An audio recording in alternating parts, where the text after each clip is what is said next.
Shoulder joint, cervical problem, সার্ভাইকেলের C5-6 C7 আর হলো T1, ওনার হলো শোল্ডারের সমস্যা।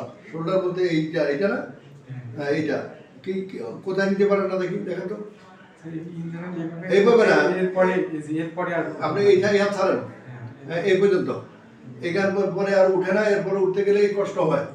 আবার পিছনে ঘুরান, ঘুরান, আপনি নিজে ঘুরান, এই যে পিছনে এখানে এই পর্যন্ত, আবার উপর এখান থেকে উপরে আর যায় না, এই যে এদিকে আর যায় না। তো এ নিয়ে যান উনি বরিশালে, রাজশাহীতে ডাক্তার কাছে, রাজশাহীতে যাওয়ার পর উনি এক্সরে করছেন, কিন্তু এখানে যে জোড়া লাগে গেছে, এখানে যে হাড়ের সাথে হাড় ঘর্ষণ খাইতেছে, এইটা উনি বুঝতে পারেন নাই কেন রে ভাই। এটা তো সহজ জিনিস, এটা বোঝা তো দরকার ছিল আপনার।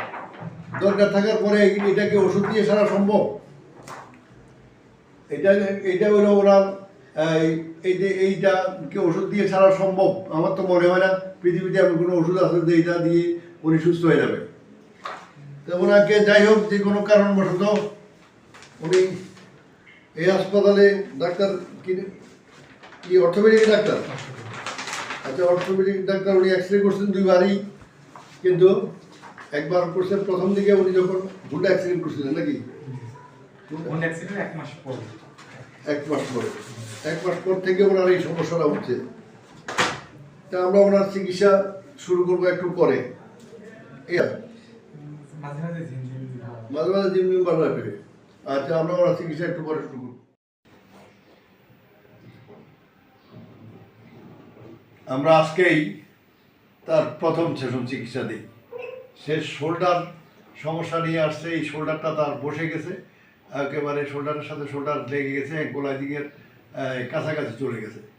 চলে যাওয়ার পরে আমরা প্রথম নিয়েছিলাম ভিডিও দীর্ঘ হাত পিছানো আর ঢুকো উপরে যাও, হ্যাঁ আচ্ছা এ পর্যন্ত। এটা প্রথম দিন, একদিনে আমরা এখানে নিয়ে আসছি অলরেডি। হ্যাঁ উপরে নাও, এদিকে ধরো, দেখো এটা 100% হয়েছে, 100% হয়েছে। তো এই ব্যায়ামটা তোমাকে বাসায় করতে হবে।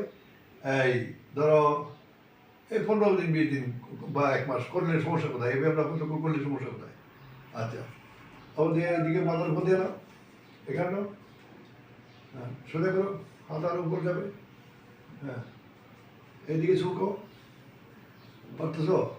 আগে পারতা? আগে পারতা না। তো এখন সর্বসা করলে তোমার এই সমস্যাটা কতটা সমাধান হয়েছে? 80%। তো 80% হইলে আমরা রোগী রাখি না, আমরা রোগীদেরকে বলি যে তুমি চলে যাও, যাই এখানে একটু গরম পানি দিও আর একটু এই ব্যায়ামটা করো, করার পরে তুমি এখানে বলে 1 মাস পরে আমাদের বা 20 দিন পরে আমাদের সাথে যোগাযোগ করে আরেকবার আইসো আমাদের কাছে। খুশি দাও? বরিশালে যদি এই চিকিৎসাটা তোমাকে, বরিশালে কোথায়? এখন তো আগে কোথায়? আগে রাজশাহীতে যদি তোমার এই চিকিৎসাটা হইতো, তুমি কুমিল্লা আসতা? তাহলে তার আশা লাগতো না। তা অথচ উত্তরবঙ্গের যে কোনো ডাক্তার সাহেব যদি, যে কোনো মেডিকেলের ডাক্তার সাহেব যদি এই চিকিৎসাটা দিতে পারতেন, সে কুমিল্লা আসতো না।